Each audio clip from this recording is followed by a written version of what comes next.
الحمد لله نحمده ونستعينه ونستغفره ونعوذ بالله من شرور أنفسنا ومن سيئات أعمالنا من يهده الله فلا مضل له ومن يضلل فلا هادي له وأشهد أن لا إله إلا الله وأشهد أن محمدا عبده ورسوله يا أيها الذين آمنوا اتقوا الله حق تقاته ولا تموتن إلا وأنتم مسلمون يا أيها الناس اتقوا ربكم الذي خلقكم من نفس واحدة وخلق منها زوجها وبث منهما رجالا كثيرا ونساء واتقوا الله الذي تساءلون به والأرحام إن الله كان عليكم رقيبا يا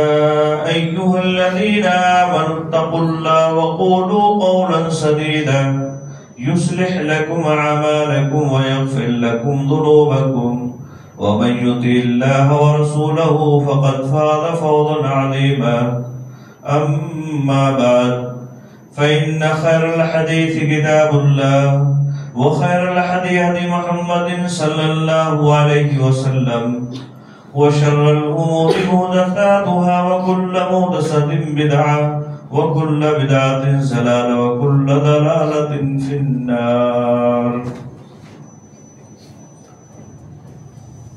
محترم حاضرین جمعہ، تمام قسم کی تعریف، توصیف، کبریائی، بڑائی اللہ رب العزت کے لیے لائق و زیبا ہے، جس نے ہم تمام بنی نوع انسان کو اس دار فانی کے اندر پیدا فرمایا اور پیدا فرمانے کے بعد یوں ہی بیکار نہیں چھوڑ دیا، بلکہ ہماری رشد و ہدایت کی خاطر بہت سارے انبیاء اور رسولوں کو اس دار فانی کے اندر مبعوث فرمایا. ان گنتوں بے شمار درود و سلام نازل ہوں اللہ رب العزت کے بھیجے ہوئے تمام نبیوں پر، خصوصاً آخری نبی حضرت محمد مصطفیٰ صلی اللہ علیہ وسلم پر، کہ جنہوں نے بہت سارے مصائب و آلام کو برداشت کرنے کے بعد ہم تک اللہ رب العزت کا پیغام پہنچایا. محترم حاضرین جمعہ، رمضان المبارک کا بابرکت مہینہ سایہ فغن ہے اور بڑی تیزی کے ساتھ گزرتا چلا جا رہا ہے. اس مبارک مہینے کے اندر ہر مسلمان کو چاہیے کہ وہ اپنے رب کو راضی کرے، اپنے گناہوں اور خطاؤں سے اللہ رب العزت سے معافی طلب کرے، کیونکہ انسان ہونے کے ناطے سے خطاؤں کا، گناہوں کا سرزد ہو جانا یہ ایک فطری عمل ہے. اللہ کے نبی صلی اللہ علیہ وسلم نے ایک حدیث میں بیان فرمایا، کل بنی آدم خطاؤن وخیر الخطائین التوابون. فرمایا اللہ کے نبی صلی اللہ علیہ وسلم نے کہ تمام کے تمام بنی آدم خطا کار ہیں. کوئی بھی انسان کتنا ہی بڑا، کتنا ہی شرف و منزلت والا کیوں نہ ہو، کسی بھی ذات برادری سے تعلق رکھنے والا ہو، کتنی ہی عالی نسب یا کسی بھی تعلق سے وہ انسان ہو، خطا کار ہیں. سارے کے سارے انسان خطا کار ہیں. یہ حدیث ہمیں یہ بتلاتی ہے خطاؤں کا ہونا یہ انسان کی فطرت میں داخل ہے. خطائیں ہو جاتی ہیں انسان ہونے کے ناطے سے. حضرت آدم علیہ السلام سے ہو گئی. ہمارے باپ، ہمارے دادا حضرت آدم علیہ السلام پہلے انسان، اللہ رب العزت نے انہیں اپنے ہاتھ سے پیدا کیا، اپنے ہاتھ سے اللہ رب العزت نے انہیں بنایا. ان سے خطا ہو گئی. اللہ نے فرمایا کہ اس درخت کے پاس آپ کو نہیں جانا ہے. دونوں سے، اماں حوا سے اور حضرت آدم علیہ السلام دونوں سے کہہ دیا کہ اس درخت کے پاس آپ کو نہیں جانا ہے. فلا تقربوا هذه الشجرة، اس درخت کے پاس آپ کو نہیں جانا ہے. لیکن خطا ہو گئی ان سے اور وہ درخت کے پاس گئے اور درخت کے پھل کو کھا بھی لیا. تو خطاؤں کا ہونا یہ گویا کہ حضرت آدم علیہ السلام کی سنت ہے. اور جب ہمارے باپ خطا میں پڑ گئے اس اعتبار سے ہم بھی خطاؤں میں پڑ سکتے ہیں، لازمی بات ہے. لیکن اللہ رب العزت بڑا مہربان ہے، بڑا رحم و مغفرت کرنے والا ہے. اس نے ہمارے لیے توبہ اور استغفار کے دروازوں کو کھول دیا، اور اللہ رب العزت نے خطا کار جو بندے ہیں اگر وہ توبہ کرنے والے ہیں تو ان خطا کار بندوں کو بہتر قرار دیا. خیر الخطائین التوابون، بہترین خطا کار، یعنی خطا کاروں میں بھی بہتر لوگ ہیں. خطا کار تو ہی ہیں، ان سے خطائیں ہو رہی ہیں، لیکن کیا فرما رہا ہے اللہ کے نبی صلی اللہ علیہ وسلم؟ کیا فرما رہے ہیں؟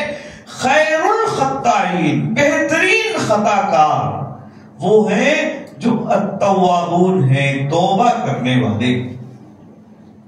یعنی اللہ کے نبی صلی اللہ علیہ وسلم گناہ گاروں کو، خطا کاروں کو بہتر قرار دے رہے ہیں.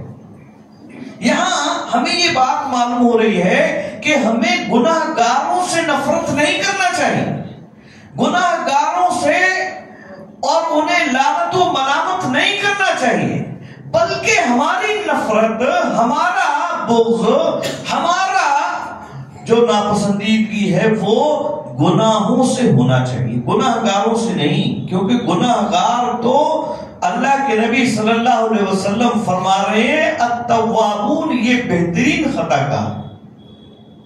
لیکن آج معاملہ الٹا ہے. ہمارا اور آپ کا معاملہ کیا ہے کہ اگر کسی سے کوئی گناہ ہو جاتا ہے تو اس سے جو ہے بہت برا سمجھتے ہیں کہ یہ فلاں آدمی ہے، اس نے ایسا کیا ہے، حالانکہ اس نے توبہ کر لی، اس نے اپنے گناہ سے معافی تلافی کر لی، ہر اعتبار سے وہ تائب ہو گیا، اب وہ گناہ کر نہیں رہا ہے. لیکن اس کے باوجود اس کے پیچھے پڑے ہوئے ہیں. اگر وہ نماز پڑھ رہا ہے تو کہتے ہیں 999 چوہے کھا کر بلی حج کو چلی. اس طرح سے محاورے ہم لوگوں نے بنا رکھے. تو میرے بھائیوں، گناہوں سے نفرت ہونا چاہیے، گناہ گار سے نفرت نہیں ہونا چاہیے. یہ حدیث ہمیں یہ بتلا رہی ہے کہ گناہوں سے نفرت ہو، گناہ گار سے نفرت نہیں. کیونکہ گناہ گار تو اس حدیث کی روح سے بہترین لوگ ہیں اگر وہ توبہ کرنے والے ہیں. تو اگر وہ توبہ کو اللہ رب العزت کی طرف رجوع کرتے ہیں تو بہترین اللہ رب العزت نے ہمارے لیے اور آپ کے لیے یہ دروازہ رکھا کہ ہم اپنے گناہوں سے توبہ اور استغفار کریں. اور اللہ کے نبی صلی اللہ علیہ وسلم، آپ اندازہ لگائیں کہ نبی اکرم صلی اللہ علیہ وسلم سے بہتر آدمی کون ہو سکتا ہے؟ کوئی نہیں. سید ولد آدم کون ہے؟ نبی اکرم صلی اللہ علیہ وسلم. تمام بنی آدم کے سردار کون ہیں؟ نبی اکرم صلی اللہ علیہ وسلم. گناہ آپ سے نہیں سرزد ہوئے، آپ گناہوں پر باقی نہیں رہے، خطاؤں پر آپ صلی اللہ علیہ وسلم باقی نہیں رہے. کبھی کوئی خلاف اولا بات ہوئی بھی تو فوراً اللہ رب العزت نے تنبیہ فرما دی کہ آپ کے لیے یہ عمل مناسب نہیں ہے، اور فوراً اللہ کے نبی صلی اللہ علیہ وسلم نے رجوع کر لیا. ایک چیز آپ نے حرام کر لی اپنے اوپر، اللہ رب العزت نے قرآن مجید میں آیت نازل فرما دی کہ اے نبی، آپ کیوں ایسی چیز کو حرام کر رہے ہیں اپنے اوپر جس کو اللہ رب العزت نے حلال کیا ہے. لیکن نبی اکرم صلی اللہ علیہ وسلم جو بخشائیں، خطاؤں پر باقی نہیں ہے، گناہوں پر آپ صلی اللہ علیہ وسلم ہرگز باقی نہیں رہ سکتے ہیں. لیکن اس کے باوجود نبی اکرم صلی اللہ علیہ وسلم 70 سے زائد مرتبہ اور ایک روایت میں 100 سے زائد مرتبہ دن میں توبہ اور استغفار کیا کرتے تھے. آپ نے قسم کھا کر کے فرمایا، اللہ کی قسم، میں ہر روز دن میں 70 سے زائد مرتبہ توبہ اور استغفار کرتا ہوں، اور ایک دوسری روایت میں آپ نے فرمایا 100 سے زائد مرتبہ۔ تو میرے بھائیوں، نبی اکرم صلی اللہ علیہ وسلم جیسی ہستی توبہ اور استغفار کر رہی، اور اللہ رب العزت توبہ اور استغفار سے بہت زیادہ خوش ہوتا ہے میرے بھائی، اتنا زیادہ خوش ہوتا ہے، اتنا زیادہ خوش ہوتا ہے۔ اللہ کے نبی صلی اللہ علیہ وسلم نے ایک حدیث میں بیان فرمایا کہ ایک آدمی اپنے اونٹ کو تیار کرتا ہے، زیادہ راہ سامان لے کر کے سفر کی تیاری میں لگا ہوا ہے، سفر میں وہ جاتا ہے اور ایک ویرانے میں اسے تھکان محسوس ہوتی ہے اور وہاں آرام کرنے کے لیے، قیلولہ کرنے کے لیے لیٹ جاتا ہے، ایک درخت کے نیچے لیٹا ہے۔ اب نیند اس پر غالب آ گئی، جب نیند سے بیدار ہوا دیکھا کہ اس کا اونٹ غائب ہے، اونٹ اس کا موجود نہیں ہے۔ اس زمانے میں سواری اونٹ کی ہے، ویرانہ ہے، آس پاس کوئی گاؤں دیہات شہر قصبہ وغیرہ موجود نہیں ہے، کھانے پینے کا سامان اسی اونٹ پر ہے، اونٹ غائب ہے ساز و سامان کے ساتھ، اس کے پاس کھانے کے لیے بھی کوئی چیز نہیں ہے۔ آپ اندازہ لگائیں میرے بھائیوں کہ یہ آدمی کتنا پریشان ہوگا، ادھر تلاش کرتا ہے، ادھر تلاش کرتا ہے، ادھر جاتا ہے، ادھر جاتا ہے، لیکن اونٹ اس کو نہیں ملتا ہے، غائب ہو گیا اس کا اونٹ، اور اس کو اونٹ نہیں مل رہا ہے میرے بھائیوں۔ آپ اندازہ لگائیے میرے بھائیوں، ہمارا اگر کوئی بہت قیمتی سامان، ایسا قیمتی سامان جس سے ہماری موت و حیات وابستہ ہو، وہ کھو جائے، کتنی مصیبت ہوگی، کتنی دشواری ہوگی میرے بھائیوں، ہم اور آپ اندازہ نہیں لگا سکتے، کیونکہ ہمارے ساتھ ایسا کبھی ہوا نہیں۔ اتنا زیادہ پریشان ہوتا ہے، ادھر ادھر جا کر کے تھکا کر کے پھر اسی جگہ پر آرام کے لیے بیٹھ جاتا ہے، کیا کرتا ہے، پریشان ہے بیچارہ، اور اسی پریشانی میں ہے، کیا دیکھتا ہے کہ اس کا اونٹ اس کے سامنے اچانک موجود ہے، اچانک اس کا اونٹ اس کے سامنے موجود۔ اتنا زیادہ خوش ہوتا ہے، اتنا زیادہ خوش ہوتا ہے، اللہ کے نبی صلی اللہ علیہ وسلم نے فرمایا، کہتا ہے اللہ انت عبدی وانا ربک، کہ اے اللہ تو میرا بندہ ہے، میں تیرا رب ہوں۔ الفاظ بدل دیتا ہے، اخطا اللہ، غلطی کر دی اس نے، الفاظ بدل دیے اس نے خوشی کی وجہ سے۔ اسے کہنا یہ چاہیے تھا کہ اے اللہ میں تیرا بندہ ہوں اور تو میرا رب ہے، لیکن کہتا کیا ہے کہ اے اللہ تو میرا بندہ ہے اور میں تیرا رب ہوں۔ یہ خوشی کی بنیاد پر ایسا کہہ رہا ہے۔ اللہ کے نبی صلی اللہ علیہ وسلم فرماتے ہیں کہ اس بندے سے بھی کہیں زیادہ اللہ رب العزت اپنے بندے کی توبہ سے خوش ہوتا ہے، اتنا زیادہ اللہ رب العزت کو توبہ پسند ہے۔ توبہ اور استغفار کرتے رہے میرے بھائی۔ رمضان المبارک کے مہینے میں، یہ مبارک مہینہ خاص طور سے استغفار کا مہینہ بھی، جیسے بہت ساری چیزیں اس مہینے میں ہیں، ایک استغفار بھی اس مہینے کی خاصیت ہے میرے بھائی۔ اللہ رب العزت نے اس کی جو عبادتیں ہیں ان عبادتوں کے ساتھ استغفار کو جوڑ دیا ہے۔ حدیث آپ نے سنی ہوگی، بہت مشہور حدیث، اللہ کے نبی صلی اللہ علیہ وسلم نے فرمایا من صام رمضان ایمانا واحتسابا غفر له ما تقدم من ذنبه ومن قام رمضان ایمانا واحتسابا غفر له ما تقدم من ذنبه ومن قام ليلة القدر ایمانا واحتسابا غفر له ما تقدم من ذنبه۔ فرمایا اللہ کے نبی صلی اللہ علیہ وسلم نے کہ جس شخص نے ایمان رکھتے ہوئے، اجر و ثواب کی امید رکھتے ہوئے رمضان کے روزے رکھے، اس کے پچھلے گناہ معاف کر دیے جاتے ہیں۔ جس شخص نے تراویح کی نماز پڑھی ایمان رکھتے ہوئے، اجر و ثواب کی امید رکھتے ہوئے، اس کے پچھلے گناہ معاف کر دیے جاتے ہیں۔ جس شخص نے لیلۃ القدر میں قیام کیا ایمان رکھتے ہوئے، اجر و ثواب کی امید رکھتے ہوئے، اس کے پچھلے گناہ معاف کر دیے جاتے ہیں۔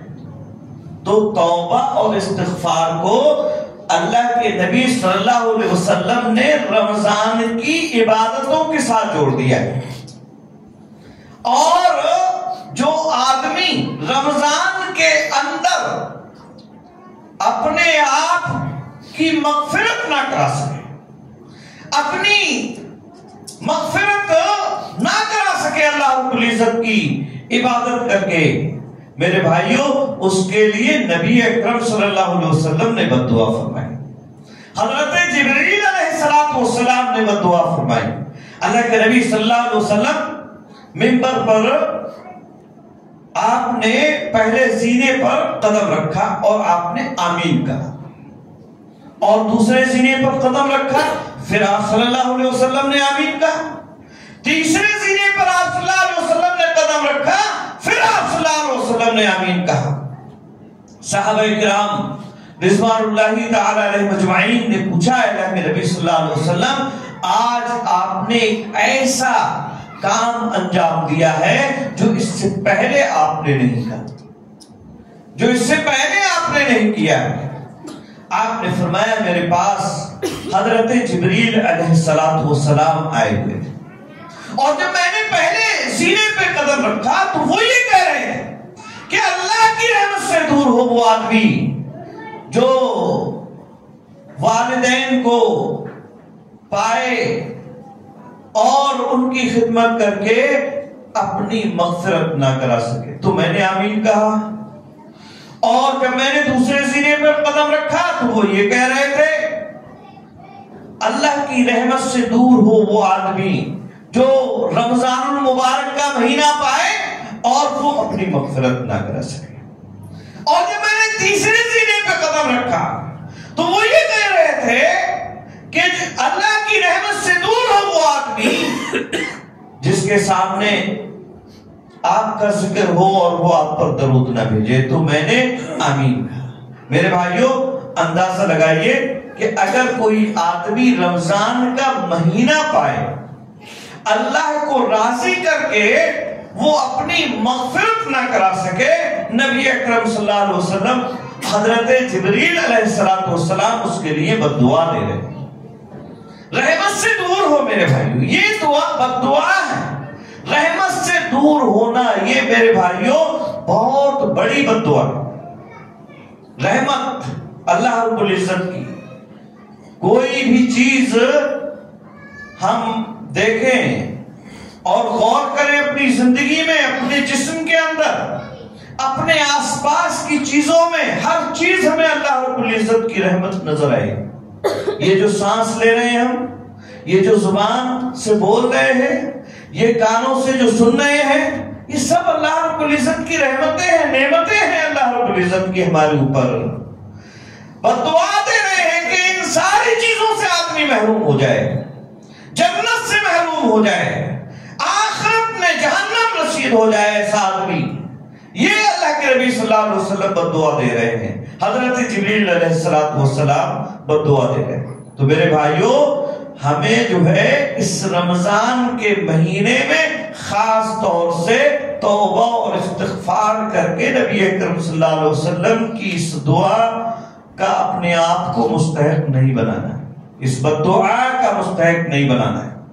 یہ تہیہ کر لے اور زیادہ سے زیادہ اللہ رب العزت کی عبادت کر کے اپنے آپ کو مغفرت کا مستحق بنائے۔ میرے بھائی، یہ ہمارا جذبہ ہونا چاہیے، یہ ہمارے اندر شوق ہونا چاہیے۔ اور میرے بھائیوں، ہمیں کیوں نہ اللہ رب العزت کی عبادت کرنا چاہیے؟ کیوں؟ اس لیے کہ اس نے ہمیں ساری نعمتیں عطا فرمائی، کھانے کے لیے، پہننے کے لیے، سانس لینے کے لیے۔ غرض یہ کہ ہماری زندگی چین اور سکون سے جو گزر رہی ہے، یہ اللہ رب العزت کی دین ہے۔ اللہ کی نعمتیں ہم پر ہر وقت سایہ فگن ہے، ہر وقت اللہ رب العزت کی نعمتیں ہمارے اوپر عام ہو رہی ہیں، برس رہی ہیں، پھر بھی ہم اللہ کو ناراض کر لیں، اس کی عبادت نہ کریں، یہ نہایت ناشکرے پن کی بات، نہایت ناشکری کی بات ہوگی میرے بھائی۔ اللہ رب العزت کا شکریہ ادا کیسے کرنا ہے؟ اللہ کا شکریہ ادا ہمیں عبادت کر کے کرنا ہوگا، اس کی عبادت کریں، زیادہ سے زیادہ عبادت کریں، جو فرائض ہیں نبی اکرم صلی اللہ علیہ وسلم نے جو ادا کیے ہیں کم از کم وہ تو ہمیں ادا کرنا چاہیے میرے بھائی۔ اللہ کے نبی صلی اللہ علیہ وسلم کتنی عبادت کیا کرتے تھے، کیوں کرتے تھے؟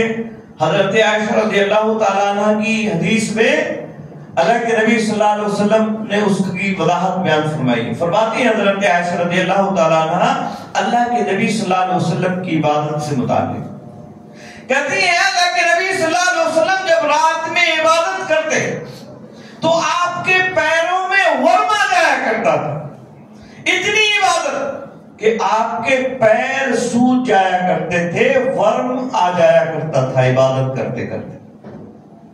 بہت لمبے لمبے لمبے قیام نبی اکرم صلی اللہ علیہ وسلم رات کی نماز میں کیا کرتے تھے، دن بھر دعوت و تبلیغ کے کام میں لگے ہوئے ہیں، ادھر کا سفر ادھر کا سفر، یہاں جا وہاں جا، ہر وقت یہی ایک دھن سوار ہے کہ لوگ جہنم کی آگ سے بچ جائیں اور توبہ اور استغفار کر کے اللہ رب العزت کو راضی کر لیں، اور رات میں اللہ رب العزت کی عبادت میں لگ جانے، لمبے لمبے قیام کر رہے ہیں، 60 سے لے کر کے 100 تک آیتیں 2 رکعات میں نبی اکرم صلی اللہ علیہ وسلم پڑھ رہے ہیں، لمبے لمبے قیام، بڑی بڑی صورتیں آپ صلی اللہ علیہ وسلم پڑھ رہے ہیں۔ حضرت عائشہ رضی اللہ تعالیٰ عنہ نے کہا اللہ کے نبی صلی اللہ علیہ وسلم سے، اے اللہ کے نبی صلی اللہ علیہ وسلم آپ تو بخشے بخشائے ہیں، پھر آپ اتنی عبادت کیوں کرتے ہیں؟ کیوں آپ صلی اللہ علیہ وسلم اتنے لمبے لمبے قیام کرتے ہیں؟ آپ تو بخشے بخشائے ہیں، آپ کو اتنی عبادت کی کیا ضرورت ہے؟ اللہ کے نبی صلی اللہ علیہ وسلم نے فرمایا، یا عائشہ افلا اکون عبدا شکورا، کہ اے عائشہ کیا میں اللہ رب العزت کا شکر گزار بندہ نہ بنوں؟ یعنی اللہ رب العزت نے مجھ پر جو انعام کیا ہے، مجھے نبی بنایا ہے، آخری نبی بنا کر کے بھیجا ہے، اور یہ ساری نعمتیں مجھے اللہ رب العزت نے عطا فرمائی ہیں، مجھے بلند مقام عطا فرمایا ہے، تو کیا میں اس کا شکریہ ادا نہ کروں؟ یہ میں اس کے شکریہ میں کر رہا ہوں۔ لہٰذا میرے بھائیوں، ہمیں اللہ رب العزت کا شکریہ ادا کرتے ہوئے اس کی عبادت میں لگ جانا چاہیے۔ اللہ رب العزت کی عبادت رمضان المبارک کے مہینے میں خاص طور سے ہمیں کرنا چاہیے میرے بھائیوں، اور توبہ اور استغفار کا خاص تعلق بھی میرے بھائیوں رمضان مبارک سے۔ اللہ رب العزت نے سورہ بقرہ کے اندر آپ دیکھیں گے جہاں اللہ رب العزت نے رمضان المبارک کے احکام و مسائل بیان فرمائے، یا ایھا الذین آمنوا کتب علیکم الصیام کما کتب علی الذین من قبلکم لعلکم تتقون، یہ آیت کریمہ، اور اس کے بعد اللہ رب العزت نے رمضان المبارک کے احکام، روزوں کے احکام اللہ رب العزت نے بیان فرمائے، اور انہی احکام کے درمیان میں ایک آیت اللہ رب العزت نے یہ لگا دی، وَإِذَا سَأَلَكَ عِبَادِي عَنِّي فَإِنِّي قَرِيبٌ أُجِيبُ دَعْوَةَ الدَّاعِ إِذَا دَعَانِ فَلْيَسْتَجِيبُوا لِي وَلْيُؤْمِنُوا بِي لَعَلَّهُمْ يَرْشُدُونَ۔ یہ آیت کریمہ اس میں کیا فرمایا کہ اے نبی جب آپ سے میرے بندے میرے بارے میں سوال کریں تو آپ ان سے کہیے کہ میں ان کے قریب ہوں۔ جب کوئی پکارنے والا مجھے پکارنا ہے، دعا کرنے والا، توبہ اور استغفار کرنے والا، اگر کوئی مجھے متوجہ کرتا ہے اپنی جانب تو میں اس کا جواب دیتا ہوں، وہ مجھے پکار کر دیکھے تو صحیح، مجھ پر اعتماد اور بھروسہ کرے تو بھی۔ یہ آیت کریمہ اللہ رب العزت نے کہاں بیان فرمائی؟ روزے کے ان مسائل کو بیان کرتے ہوئے، اور اس کے بعد پھر دوبارہ سے روزے کے مسائل، رمضان المبارک کے مسائل اللہ رب العزت نے بیان فرمائے۔ کیا مقصد ہے؟ روزوں کے درمیان میں دعا کی، توبہ اور استغفار کی آیت کو بیان کرنے کا کیا مقصد ہے؟ مقصد یہ ہے کہ انسان خطا کار ہے، گناہوں میں ملوث ہے، گناہ گار ہے، خطائیں ہو جاتی ہیں۔ رمضان المبارک کے روزے رکھ کر کے وہ اللہ رب العزت کا قریبی ہو گیا ہے۔ اللہ رب العزت سے اگر وہ توبہ کرے گا تو اللہ رب العزت اس کی توبہ کو قبول فرمائے گا۔ اور ایسا ہی نہیں ہے، اللہ رب العزت نے فرمایا وَلْيُؤْمِنُوا بِي، مجھ پر ایمان تو لائے، بھروسہ بھی تو ہونا چاہیے اسے کہ اللہ رب العزت توبہ کو قبول فرماتا ہے۔ یہ فرمائے دنیا کے اندر اگر ہم کسی سے سوال کرتے ہیں تو اسے برا لگتا ہے، دنیا میں اگر ہم کسی سے سوال کریں گے تو کیا ہوگا؟ اسے برا لگے، ارے ہر وقت اپنے کو ہاتھ پھیلائے رہتے۔ لیکن اللہ کی ذات ایک ایسی ذات ہے، اگر اس سے ہم کوئی سوال کرتے ہیں، توبہ اور استغفار کرتے ہیں تو میرے بھائیوں اسے برا نہیں لگتا ہے بلکہ وہ خوش ہوتا ہے۔ لہذا میرے بھائیوں، رمضان کے اس مبارک مہینے میں ہمیں اپنے خطاؤں سے، گناہوں سے اللہ رب العزت سے توبہ اور استغفار کرتے رہنا چاہیے، اور اپنے آپ کو اس لائق بنانا چاہیے کہ اللہ رب العزت ہمیں ہماری توبہ کے ذریعے سے ہماری مغفرت فرما دے۔ اللہ رب العزت ہمیں اس بات کی توفیق عطا فرمائے، جب تک اس دنیا کے اندر رکھے، ایمان پر قائم و دائم رکھ، جب ہمارا خاتمہ ہو ایمان پر ہو۔ وآخر دعوانا ان الحمد للہ رب العالمین۔